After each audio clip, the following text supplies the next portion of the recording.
In tonight's Healthier Me, a Louisiana man is cancer-free today with no chemotherapy, no radiation needed.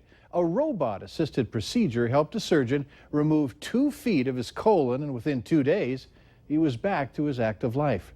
Reporter Brittany Glazer has our story. Good morning. Daniel Ayub is someone you can definitely say ages like a fine wine.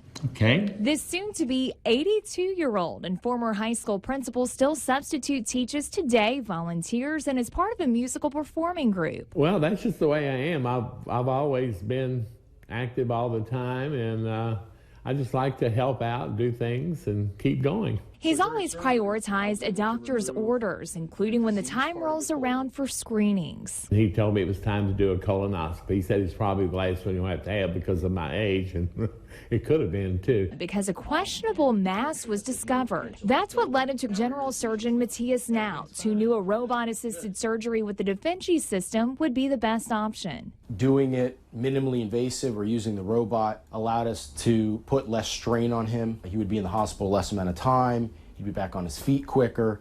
He'd have less pain. Through small incisions versus an open surgery, Dr. Nautz removed 2 feet of colon. We had to make the assumption that it was cancerous.